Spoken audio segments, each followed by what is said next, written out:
ನಮಸ್ತೆ, ನಾನು ಸತೀಶ್ ಮಾತಾಡೋದು. ನಿನ್ನೆ ರಾತ್ರಿ ವಸ್ತಿ ರೆಸಿಡೆನ್ಸಿಯಲ್ಲಿ ಸುರೇಂದ್ರನ ಹತ್ಯೆಯಾಗಿದೆ. ಇದನ್ನು ನಾನೇ ಮಾಡಿದ್ದು.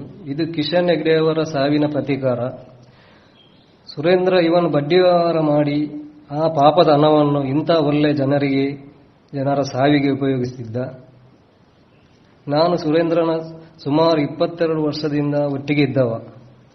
ಅವನ ಎಲ್ಲ ಅವ್ಯವಹಾರಗಳು ನನಗೆ ಗೊತ್ತಿತ್ತು. ಮೊನ್ನೆ ತಾನೇ ನಡೆದ ಕಿಶನನ ಹತ್ಯೆಯಲ್ಲಿ ಇವನು ಹಣದ ಸಹಾಯ ಮಾಡಿದ ವಿಷಯ ನನಗೆ ತಿಳಿದಿತ್ತು. ನಾನು ಅವನ ಹತ್ತಿರ ಹೇಳಿದೆ, ನೀನು ತಪ್ಪು ಮಾಡುತ್ತಾ ಇದ್ದಿ ಸುರೇಂದ್ರ, ನಿನಗೆ ಬೇಡದ ವಿಷಯ. ಅದಕ್ಕೆ ಇದೇ ವಿಷಯಕ್ಕೆ ನಾನು ಈ ವಿಷಯ ಹೊರಗಡೆ ಹೇಳಿದರೆ ನಿನ್ನನ್ನು ಸಾಯಿಸುತ್ತೇನೆ ಎಂದು ಬೆದರಿಕೆ ಹಾಕಿದ್ದ.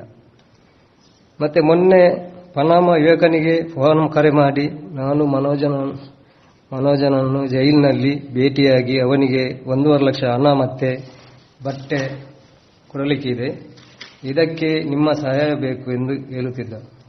ಮತ್ತೆ ಒಂದು ದಿವಸ ಅವರಿಗೆ ರಾತ್ರಿ ಪನಾಮ ಯುವಕರಿಗೆ ಕರೆ ಮಾಡಿ ನಾನು ಹಣ ಮತ್ತು ಬಟ್ಟೆಯನ್ನು ಅವರಿಗೆ ತಲುಪಿಸಿದ್ದೇನೆ, ಸಹಾಯ ಮಾಡಿದ್ದಕ್ಕೆ ಥ್ಯಾಂಕ್ಸ್ ಎಂದು ಹೇಳುವುದನ್ನು ನಾನು ಕೇಳಿದ್ದೇನೆ. ಮತ್ತು ಈ ವಿಷಯದಲ್ಲಿ ನಾನು ಕಿಶನನ ಜೊತೆ ಇದ್ದ ನನ್ನ ಗೆಳೆಯನಿಗೆ ನಾನು ಫೋನ್ ಮುಖಾಂತರ ಕರೆ ಮಾಡಿ ನಾನು ವಿಚಾರ ತಿಳಿಸಿದೆ. ಅವನಿಗೆ ಈ ವಿಷಯದಲ್ಲಿ ಕೋಪ ಮತ್ತೆ ಬೇಸರ ಕೂಡ ಇತ್ತು.